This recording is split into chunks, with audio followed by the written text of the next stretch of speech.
중고등학생부터 취업준비생, 직장인, 그리고 정년을 앞둔 이들까지 모두를 관통하는 질문이 있다면 그건 바로 앞으로 나는 뭘 해먹고 살아야 하는가? 라는 물음일 것입니다.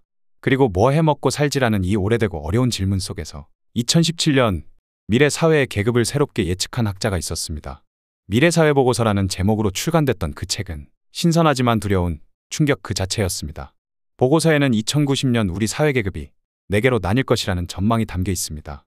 그리고 챗GPT를 비롯한 초거대 AI 기술이 우리의 삶을 파고들고 있는 지금 앞으로 무엇을 하고 살 것인가라는 근본적인 질문은 점점 짙어지고 있습니다.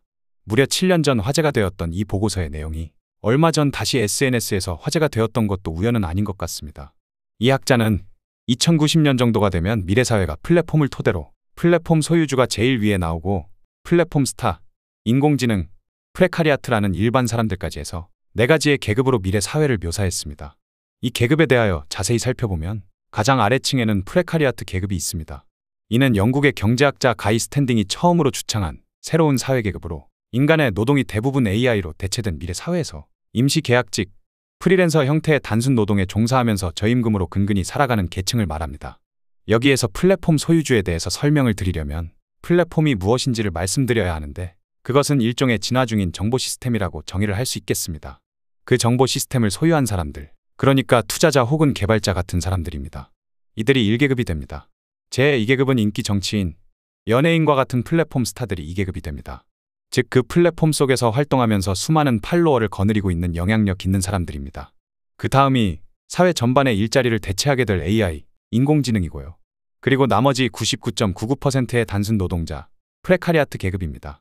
프레카리아트는 플랫폼의 소유권도 없고 스타도 아닌 일반 사람들입니다.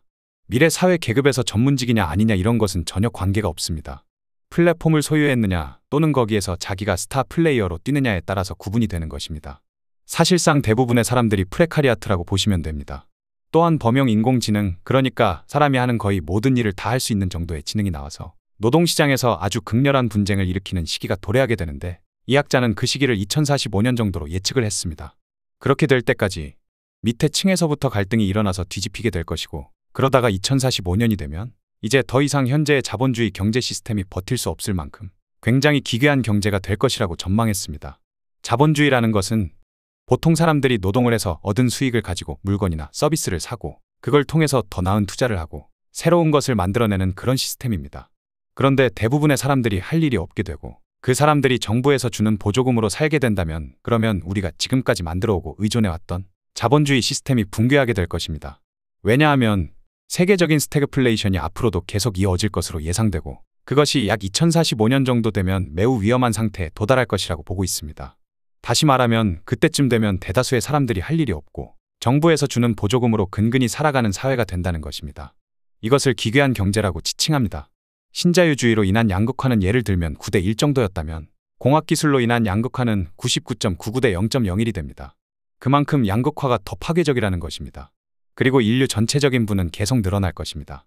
신석기 시대에는 돌밖에 없었지만 지금을 신석기와 비교해보면 똑같은 자원이지만 모든 것들이 어디서 나왔지라고 할 만큼 놀라운 문명을 일으켰습니다. 발전은 인류 전체로 봤을 때 이롭겠지만 부는 특정 개인이나 단체에 편향될 수밖에 없게 됩니다. 덧붙이면 기술의 트렌드에 저항하는 것은 역사적으로 한 번도 성공한 적이 없습니다. 잠시 늦추는 것일 뿐이고 혁신은 계속될 수밖에 없습니다. 전 세계적으로 네트워크 사회이기 때문에 어느 한 사회가 고립해서 어떤 트렌드에 반대로 가는 것은 절대로 지속 가능하지 않습니다. 그렇다면 앞으로 대부분의 사람이 프레카리아트에 속하게 될 것이고 이런 사회에서 우리가 어떻게 해야 살아남을 수 있을까요? 이 계급을 예측한 학자는 편중된 부를 사회 전체적으로 골고루 나눠줄 수 있는 시스템을 만드는 것에 생존의 유일한 해답이 있다고 주장했습니다. 하지만 인간은 다양한 성향과 욕구를 가지고 있습니다. 이러한 차이로 인해 사회 전체적으로 골고루 부를 분배하는 것은 매우 어렵습니다. 각각의 개인은 다른 가치관과 우선순위를 가지며 자신의 이익을 우선시하는 경향이 있습니다. 이로 인해 부의 평등한 분배는 현실적으로 실현하기 어렵습니다. 대신 공정한 규칙과 규제를 통해 경제와 사회를 조절하고 사회적 안전망을 구축하는 방향으로 노력하는 것이 현실적인 해결책이 아닐까 싶습니다. 구독자 여러분의 생각은 어떠신가요?